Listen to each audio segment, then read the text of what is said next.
మేమైతే ఈరోజైతే వరైతే కోస్తున్నాము. కోసిన వడ్లు పోసుకోవడానికి మా ట్రాక్టర్స్ అయితే తెచ్చి రెడీగా అయితే పెట్టుకున్నాము. మిషన్ అయితే కోయటం అయితే స్టార్ట్ చేసేసింది మా చేలో. మా సైడ్ అయితే అందరూ టైర్ మిషన్ అయితే వాడుతుంటారు. చైన్ మిషన్ చాలా తక్కువగా అయితే వాడతారు. ఎందుకంటే చైన్ మిషన్ కోసినప్పుడు మనకైతే వరిగడ్డి చాలా తక్కువైతే వస్తుంది.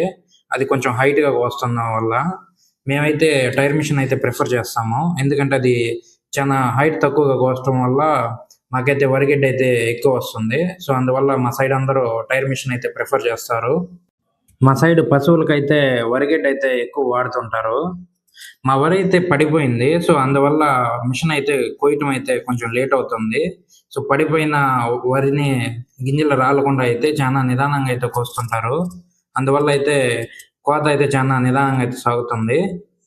వరి పడిపోకుండా ఉంటే మాత్రం మిషన్ అయితే కొంచెం ఫాస్ట్‌గా అయితే కోస్తుంది. మనకైతే టైం అయితే సేవ్ అవుతుంది. సో, ఇప్పుడైతే గింజలైతే కింద పోకుండా ఉండటం కోసం చానా అయితే నిదానంగా అయితే కోయటం అయితే జరుగుతూ ఉంటుంది. మా పొలానికి ఒక సైడ్ అయితే చెట్లయితే ఉన్నాయి. సో, అందువల్ల చెట్లు తగులుతాయని మిషన్ అయితే ఈ ఎడ్జ్‌నయితే కొయ్యలేదు. దాన్ని మేమైతే కోసేసి కుప్పలుగా చేసుకొని దాన్నయితే తీసుకెళ్ళేసి మిషన్ కోసే దగ్గరైతే వేస్తాము. సో, అది కోసేటప్పుడొచ్చేసి దాంతో పాటే మనం వేసిన కుప్పలు గూడా లోపలికి తీసుకొని కట్ చేస్తుంది. మనకిక్కడ ఫ్రంట్ అయితే వీల్ తిరుగుతుంది గదా! యెల్లో కలర్ వీలు. అక్కడ కిందయితే బ్లేడ్స్ ఉంటాయి. ఆ బ్లేడ్స్ వరిని కట్ చేసేసి ఆహ్, లోపలికైతే తీసుకుంటుంది.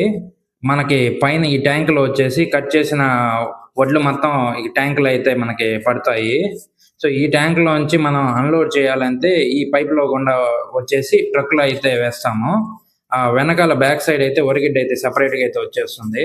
సో, ఈ ట్యాంక్ ఫుల్ అవ్వంగానే డ్రైవర్ వచ్చేసి ట్రాలీలయితే ట్రాక్టర్ ట్రాలీలయితే పోస్తారు. చూడొచ్చు గడ్డి అయితే సెపరేట్‌గా వెనక్కైతే వెళ్తూ ఉంటుంది. గడ్డికి గడ్డి సెపరేట్ అయిపోయినప్పుడు వడ్లొచ్చేసి మనకిక్కడ పైనొచ్చే ట్యాంకీలో అయితే ఫిల్ చేస్తుంటారు. సో, మీరైతే చూడొచ్చు. ముందైతే కట్ చేసింది రొటేట్ అయ్యే వీలొచ్చేసి మిషన్ లోపలికైతే ప్రెస్ చేస్తుంది. అందువల్ల అది లోపలికొచ్చేసి వడ్లు సెపరేట్ అవుతాయి. ట్యాంక్ నిండిన తర్వాత ఇలా అయితే మనకైతే ట్రక్‌లో అయితే దాన్ని అన్‌లోడ్ అయితే చేస్తారు. ఒక ట్యాంక్ అయితే పోసేసి మళ్ళీ మిషన్ కోయటానికైతే వెళ్ళిపోయింది. సో, అలా అయితే మనకొచ్చేసి 2 ట్యాంక్స్ అయితే పడతాయి ఒక ట్రక్‌కి.